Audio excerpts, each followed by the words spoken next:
World health organisation के अनुसार दुनिया के आधे बच्चे यूं ही पैदा हो जाते हैं। और ये बहुत उन्होंने सीमित बात कही है। वो कहते हैं 47% बच्चे पैदा होते हैं अनप्लान्ड, अनायोजित। माँ बाप ने चाहा नहीं होता है, वो आ गए। जो बाकी 53% है, चलो वो आयोजित हैं, उनके माँ बाप ने कमर कसी मेहनत करी तब वो पैदा हुए। पर उनके माँ बाप का भी इरादा क्या था उनको पैदा करने का? उनका इरादा ये था कि वो बगल के घर में एक हो गया है ना, तो हमारा भी होना चाहिए। बगल के घर का क्या इरादा था? उनके बगल के घर में हो गया ना, तो हमारा भी होना चाहिए। तो कुल मिला जुला करके 99.9% जो संतानें पैदा हो रही हैं वो ऐसे ही पैदा हो रही हैं। कोई नहीं जानता वो क्यों पैदा हो रही हैं। भाई तुम एक काम करने जा रहे हो, मैं बिल्कुल ज़मीन की बात करना चाहता हूँ, कोई इधर उधर की ऊंची बात नहीं। तुम एक काम करने जा रहे हो, तुम्हें पता नहीं होना चाहिए कि वो काम क्या है, तुम क्यों करने जा रहे हो? बोलो, तुम बाजार भी जाते हो, वहां 10 रुपए का सामान खरीदते हो, वो भी तुम्हें पता होता है कि वो क्या है और उसको पे क्यों इतना पैसा खर्च कर रहे हो। ठीक, तुम अपनी इच्छा को भी जानते हो, समझते हो, तोलते हो कि ये इच्छा पूरी करने लायक है कि नहीं, इस इच्छा का केंद्र कहाँ है। ये सब बातें पूछने लायक है या नहीं है? घर में एक 10 रुपए की चीज भी लाते हो तो नाप तोल के लाते हो कि नहीं लाते हो? बोलो। और तुम घर में बच्चा ले आओगे और फिर उसे पालोगे, पोसोगे, उस पर जिंदगी लगाओगे, तुम्हें पता नहीं होना चाहिए तुम क्या करने जा रहे हो? या तुम रटे रटाए जवाब दे दोगे कि मैं वही तो कर रहा हूं जो मेरे माँ बाप ने किया। और आचार्य जी आप इतनी बातें ना करो, अगर बच्चे ना पैदा हो रहे होते तो आप कहां से पैदा होते ये जवाब देने के लिए? तो बच्चे बहुत बढ़िया चीज है, तुम्हें इस तरह के जवाब देने हैं तो बात खत्म। मेरी बुआ जी ने भी पैदा किया, मेरी ताई जी ने भी पैदा किया, मेरी अम्मा ने पैदा किया, तो मेरी बीवी भी पैदा करेगी, ऐसे जवाब देने हैं तो बात खत्म।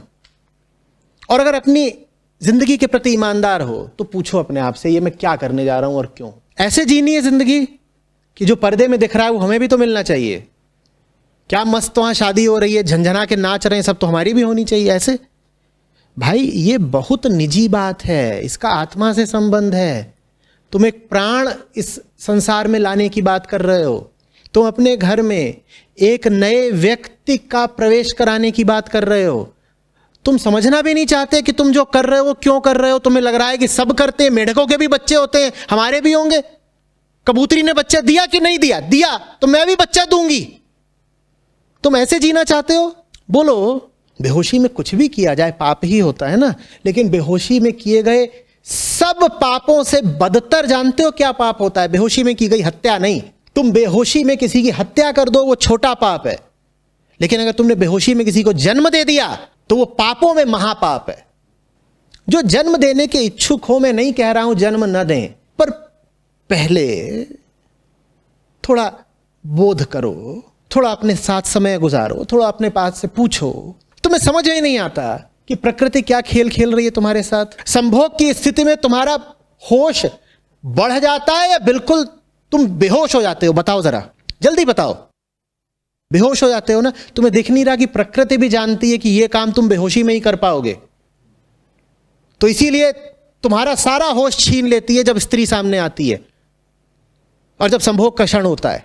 तुम बिल्कुल एकदम बदहवास हो जाते हो, खच, क्योंकि प्रकृति को भी पता है कि अगर होश रह गया तो यह काम तुम करोगे ही नहीं।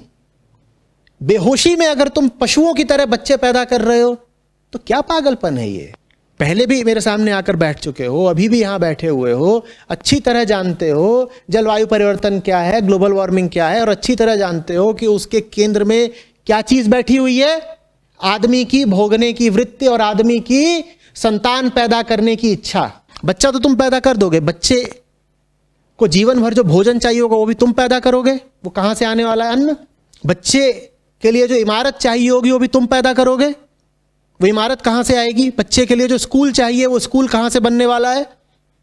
बच्चा जीवन भर बिजली का और ऊर्जा का जो उपभोग करेगा वो बिजली और ऊर्जा कहां से आने वाले हैं? वो सब भी तुम पैदा करो ना, सिर्फ बच्चा ही ना पैदा करा करें। जो लोग संतान पैदा करने के इच्छुक हैं, मेरा उनसे निवेदन है कि जब संतान पैदा करें तो उसके साथ सड़क पैदा करें, स्कूल पैदा करें, साफ हवा पैदा करें। जीवन भर वो जितना खाएगा उतना अन्न पैदा करें। जीवन भर वो जितनी ऊर्जा का उपभोग करेगा उतने गीगावाट, उतने मेगावाट इलेक्ट्रिसिटी भी गर्भ से ही पैदा करके निकालें। ये सब बच्चे के साथ साथ पैदा कर दिया करें। नहीं तो बच्चा तो आप पैदा कर रहे हैं और उसका दुष्परिणाम झेले पूरी दुनिया। और फिर आप कहेंगे कि ये तो मेरा व्यक्तिगत मसला है, पर्सनल मैटर है। कैसे भाई? तो चाहे तुम इसे एक निजी फैसले की तरह देखो और चाहे तुम इस चीज को एक जिम्मेदार नागरिक की तरह देखो, दोनों ही स्थितियों में तुम्हें पता तो होना चाहिए ना तुम क्या करने जा रहे हो। कुछ होश करो, कुछ समझो। कुत्ता कौआ थोड़ा ही हो तुम कि मादा मिल गई बच्चा निकाल दिया। इंसान हो भाई। इंसान का लक्षण क्या होता है? शरीर नहीं, शरीर के भीतर की चेतना, समझदारी, है ना? नहीं तो फिर इंसान में और जानवर में अंतर क्या अगर समझदारी नहीं है तो? कि संतानोत्पत्ति करे ही जा रहे हैं। ये सब बातें नहीं शोभा देती कि सब ऐसा कर रहे हैं, बुढ़ापे में क्या होगा और ये सब बातें। बुढ़ापे के लिए मेडिकल इंश्योरेंस रखो, बुढ़ापे के लिए स्वास्थ्य अच्छा रखो।